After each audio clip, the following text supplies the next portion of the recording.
Hey bestie, welcome back. I know that rest and relaxation are important, and in full transparency, I've been pretty terrible at it lately. So this isn't going to be a video where I'm going to tell you all of the things that you should be doing from a place of perfection. I just kind of want to have an honest conversation about why this is so hard as entrepreneurs, and what can we do when we do find ourselves off track and know that we need to do a better job showing up for us. Okay.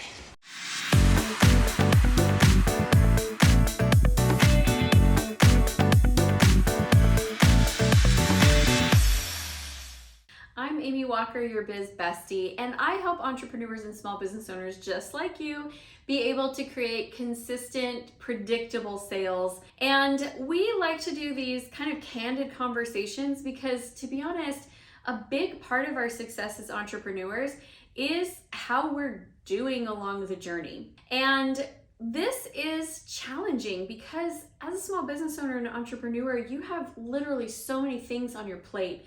You kind of have this never-ending to-do list that every single day is going to have more things than you can possibly humanly get done. Maybe we'll have to listen and see. And I understand this desire to just push a little harder, just do a little bit more. And then we find ourselves feeling burnt out, feeling overworked, we're low in productivity, like all kinds of bad stuff happens. So I am going to make an admission. I'm a bit of a workaholic. I feel like in my 20s, that came from a place of fear that there wasn't going to be enough. I feel like in my 30s, it was because I was super freaking excited about all the stuff I had going on. I was driven, I was creating major accomplishments. The challenge is that in my 40s, my body has slowed down a little bit, and I know that I need to take better care of myself, but I have like old habits that I seem to slip into from time to time. So here's what I want to talk about in today's video. I want to talk about the downfalls of overworking, because there are definitely downfalls of it. I want to talk about why we do it, and when is it okay? Because there are times when it really is okay to push harder than your norm. And then I want to actually have a really juicy conversation where we talk about the real reasons, the deeper reasons why we overwork. I don't know. Me neither. So here's my confession of how we got off track. December is always a crazy month for us. It just is. There's 2 months of the year that I know we're going to be hustling, and it just is what it is. December is one, May is another. So then we got into January, and I had a long business trip at the beginning of the month, and then I came home to my entire family having COVID, and within a couple days I also had COVID. So I really lost like 3 weeks. During that time, I was supposed to be launching a brand new program. So then I came back from COVID behind because I'd been traveling and then had COVID for a few weeks. And I immediately had to catch up from all the stuff that I'd missed. So that went on all through February, and here I am. Instead of it just being like a 1 month push, it's been a 3 month push. It has been too long, and I'm feeling it.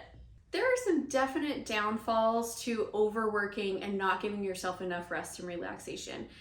When you're tired, your emotion levels are really high, your productivity is low, your problem solving is low, your creativity is low, and everything feels like an emergency. There was a day, I don't remember when it was, a year or so ago, and I was exhausted. We'd been working hard, I was tired, it was probably that time of the month, and my husband and I were driving home, and I was just like, everything is awful, we're never gonna be successful in business, every single problem is unsolvable. And he was like, Amy, you seem really tired, why don't you take a nap when we get home? And my first response was like, no, I can't take a nap, I have too many things to do today, and if I don't get them all done, like, the whole world will implode. And as I'm saying it out loud, I'm like, okay, I know this is stupid. So I came home, I took a nap, I woke up, and I was like, oh no, I'm good, everything's fine, I can fix every one of these problems. You all know what I'm talking about because we have all been there. The problem is, it's not always that dramatic, it's not always that apparent. So a lot of times what it is it's just this gradual state of every day we're really tired. My teenagers have been making fun of me because they literally take bets on how long it will take from the time they get home from school until I complain about being tired. And I've tried to tell them that, there's specific reasons why I'm tired, but they're just not hearing it. So I'm taking it for what it is. It's a sign that Amy needs to chill and get some more rest and relaxation. No, you're right. So I've been through this process enough times of like shifting out of overworking and falling back into overworking that there's a part of me that's like, when am I going to learn this lesson forever and like have it last? I don't have the answer for that, but I do know how to like identify when you're out and get back in. So that's what I'm going to kind of share with you here. So we all have an ideal schedule, and this is not the ideal schedule on paper. It's the schedule that actually works for our body. It's the time when we get the best sleep. It's the time when we are the most creative. It's how long can we go before we need a break, and like what is going to help us be at our best. So for me, I would love if I was a night owl. I would love if after the kids went to bed, I could still be productive and get things done. I cannot. I am literally so brain fried at the end of the day, I can barely function. Well, yeah, people are different. I was at a doctor's appointment with my son yesterday and I walked out without paying because I just forgot. And then I had to run back and be like, I'm sorry, I didn't pay you. Oh, okay. And that's just me. I'm so smart in the beginning of the day, and when we get into the evening time, it's like there's nothing left. So I know that's my schedule. I know that if I can be done working by like 4, that's going to be ideal. I know that I need to take my weekends completely off. And when I'm pushing beyond that, I know that it's not sustainable over the long haul. However, I am not going to make you feel guilty, and I'm not going to make me feel guilty for those times when we do make a conscientious decision to push towards a certain destination. So let's talk about that. If you are working outside of your ideal schedule, the first question I want to know is why. And the second question I want to know is how long. So for me right now, I have been pushing outside of that schedule because I desperately want to get this new version of my course launched because it is so much better for my clients, and in the long run, it is so much less burden on me. And it is like a major shift in my business. We've been wanting to get it done for a long time, and it kept getting pushed back because of other things. So for me, making that decision, like, no, if I will push hard for another couple weeks, I'm going to be able to get to that space where everything opens up and I have freedom. That was a trade that I was willing to make. It was a sacrifice that I truly believe is going to be worth it in the long run. Now, another question that I think is really important to ask yourself is this increasing your output or is it diminishing your output because you're working beyond what you can, which you normally should? Here's what that looks like. There are times when you're pushing beyond and you're like getting a lot done. I have been so productive in the last couple of weeks, but there are other times when you're pushing beyond and you're actually getting less done. I've been paying attention to that within a daily basis. Like last night, I was trying to do some work in the evening and I was like, you know what?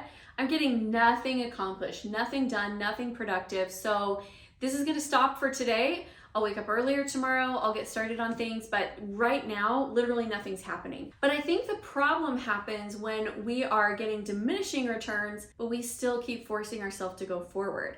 And then we do that week after week after week, and there's no end in sight. So the next question you gotta ask yourself is, when is this going to end?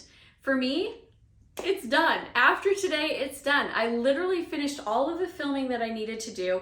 Now it's in the hands of my production team. They're getting it all uploaded. Like, my portion is done. I don't have to continue the push. Will we make it better as time goes on? Sure. Are we going to be doing improvements? Yes. But this insane pace that we've been keeping up? Nope, it's done. And I could not be happier. Ha! Now, we are talking about short-term pushes where you are sacrificing your rest and relaxation for productivity and the things that you want to happen. I will address in a minute when you're out of balance over the long haul, but let's stick right here for just a minute.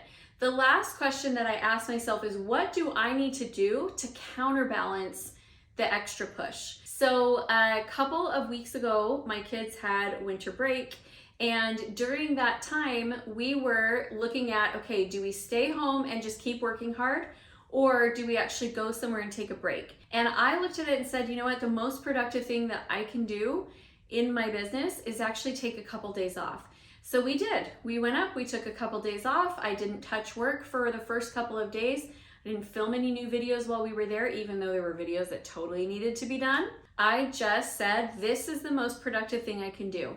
Most afternoons, I've taken a power nap. I have had mornings where I've slept in because I knew that I was pushing beyond what was my norm and what was good for me, so I had to counterbalance it with something else. So can you forego a little bit of rest and relaxation for the short-term productivity? Yes, you can.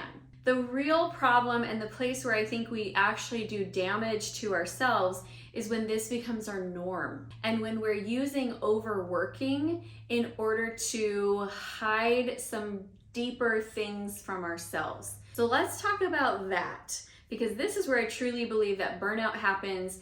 This is where I believe that women especially create success at the expense of themselves instead of creating success that's good for them. And I've done all these things. So I'm not coming from a place of judgment, like I've been there. I have not yet mastered all of this, but I'm happy to share with you some of the lessons that I've learned in my journey. If this is helpful for you, I would love for you to subscribe to the channel and hit the bell notification so you can get notified every time we release new content. And if there's any of these next questions that are helpful for you or help reframe your thinking, I would love for you to like the video, but also leave me a comment and let me know what you're experiencing here. Okay, so these are my deep, hard questions that I ask myself when I know that I'm not honoring my personal needs. The first question that I ask myself is, what am I afraid is gonna happen if I slow down? And that for me, in the past, historically, has been a fear that if I slow down, that everything that I have built is going to fall apart. That somehow my speed and my pace is what keeps it going. And I think that's because in my late 20s and in through my 30s, I really created my results based on my hustle. And I have this false narrative in my mind that it's the hustle that keeps things going and that if I slow down, it falls apart. And I also have experiences that prove that to be true. And so there is this deep underlying fear that I can't do this if I'm not constantly in motion. And to be honest about how that makes me feel, it's kind of sucky. Like, it makes me feel like I'm going to have to forever be in a hamster wheel. And so I have to be careful of that and cognizant of it, because it's not a good feeling. Just leave it at that. Yeah, totally. The next question is, what emotion keeps you working longer than you should? Mine is fear plus guilt. What's yours? Third question, this one is so hard. Oh my gosh, this one's gonna sting. Are you overworking because you are punishing yourself for past failures? Those are our three stingy questions. The next three are gonna feel a little bit better, but the information you get when you ask yourself this is just as juicy. Question number 4, what could it look like if you were to truly honor your personal needs? What could that look like? What is possible? Question number 5, how do you perform when you are rested, cared for, and feel relaxed? And finally, question number 6, what can you do today to truly take better care of yourself? Because nobody is gonna be able to take care of you if you don't take care of you. You have to give yourself permission to be in a truly nurtured, positive state. If you would like more support on your journey of being incredibly successful and still figuring out how to nurture yourself, come join us in our private Facebook group, Acquire. It's a great place to connect with other like-minded individuals and ask questions and just kind of engage and explore this conversation a little bit. Okay, so today we've been talking about how a healthy lifestyle does include rest and relaxation, and at the same time, how we manage our need for work versus rest and relaxation. The next video that I want you to go watch is what is the foundation of a successful business? I cannot wait to see you there.